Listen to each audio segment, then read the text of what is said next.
السلام عليكم متابعي قناة الكرام، قناة البطاقة الوطنية الموحدة في العراق، ومتابعي صفحتنا على الفيسبوك، صفحة حجز واستمارات البطاقة الوطنية الموحدة. رجعنا لكم بهذا الموضوع الجديد والمهم اللي تجينا هواية استفسارات عليه، وهي نافذة الحجز الجديدة، وشنو تشمل، وشنو الحالات اللي تشملها بالحجز، وشنو الحالات اللي بدون حجز. طبعا راح اشرح لكم هذا الموضوع بشكل مبسط وسريع حتى ما اطيل عليكم، ندخل الموضوع على طول. طبعا رابط الحجز راح اخلي لكم اياه اسفل الفيديو بصندوق الوصف. اول ما تضغط على الرابط راح يحولك الى هذه الواجهة. طبعا هاي الواجهة خلينا نقول معروفة، بس نضاف لها هاي المقطع الاحمر. هذا المقطع الاحمر مثل ما تشوفون.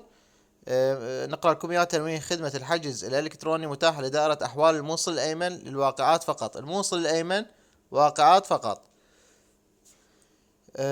بالضغط على حجز بالضغط على حجز دائرة الموصل الأيمن أسفل الشاشة، وكذلك مخصص تسجيل بدل الضائع والتالف والمسروقة والنافذة. هاي الباقية الدوائر. طبعا هذا الفوق التنويه خاص بدائرة أحوال الموصل الأيمن، أما هذا وكذلك مخصص للتسجيل بدل الضائع والتالف والمسروقة والنافذة فقط لبقية دوائر الأحوال الأخرى. طبعا اللي يجينا استفسار أنه أدخل على الرابط يطلع لي فقط حجز الموصل الأيمن، لا حبيبي.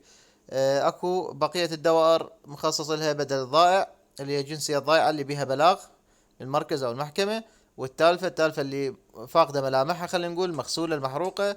وعندك المسروقة أيضا تعتبر مكان الضائعة، يعني أيضا بها بلاغ. والنافذة، طبعا النافذة جت عليها معلومة جديدة أنه صارت أكثر من 15 سنة وليس 10 سنوات، يعني 2005 فما دون تعتبر نافذة، أما 2006 صعودا فهي معمول بها حاليا بكل دوائر الدولة. طبعا هاي المعلومات الباقية انه الحجز من 9 ل 11، وهاي المعلومات انتم اقروها. نأتي هنا لأسفل الواجهة. طبعا هنا مكتوب استعلام الموصل الأيمن، استعلام التالف والضائع.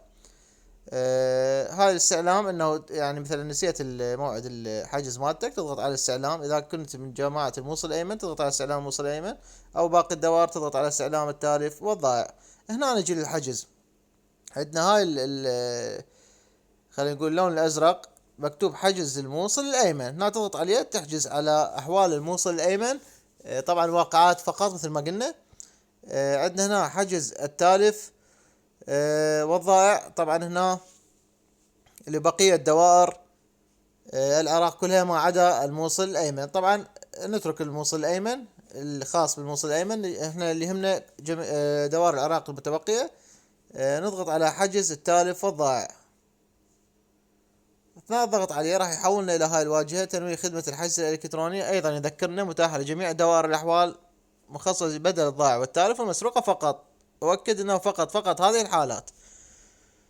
نضغط على اضغط هنا للحجز، ننتظر شوية، راح تفتح لنا هذه الواجهة. طبعا الواجهة بسيطة وسهلة وما بيها فشي بسيط، راح افهمكم اياها هسه حاليا.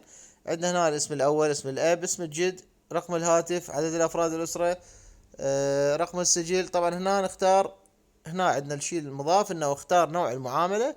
تضغط على هذا السهم راح يعطيك فقط بدل تالف، بدل ضائع، بدل المسروقة والنافذة.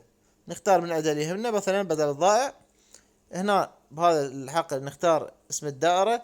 طبعا اسم الدائرة كلها موجودة ما عدا الموصل الأيمن. أيضا نختار اسم الدائرة بكل سهولة. و ورا ما نختار اسم الدائرة ندخل معلومات ونختار اسم الدائرة. عندنا تاريخ الحجز. ايضا ورا ما نكتب المعلومات راح يطلع لنا هنا، نضغط على تاريخ الحجز. طبعا يطلع لنا ايام محددة انه مسموح الحجز بها، واذا نقبض عليها ننتظر بالايام اللي تفتح بعدها تواليا. هنا عندنا رمز التحقق، هذا الرمز ندخله هنا.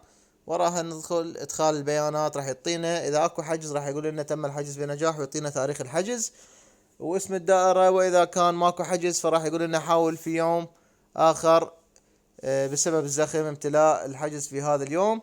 ارجو ان يكون الموضوع مفهوم وسهل وخفيف الظل. اتمنى من جنابكم الكريم اشتراك بالقناة وتفعيل زر الجرس ومشاركة الفيديو ليوصل للكثير من الذين يحتاجون هكذا معلومات. وانتم حبايبنا، وان شاء الله ما تقصرون ويانا، وان شاء الله ما قصر وياكم. اي استفسار خلونا اياه بالتعليقات وراح اجاوبكم على طول.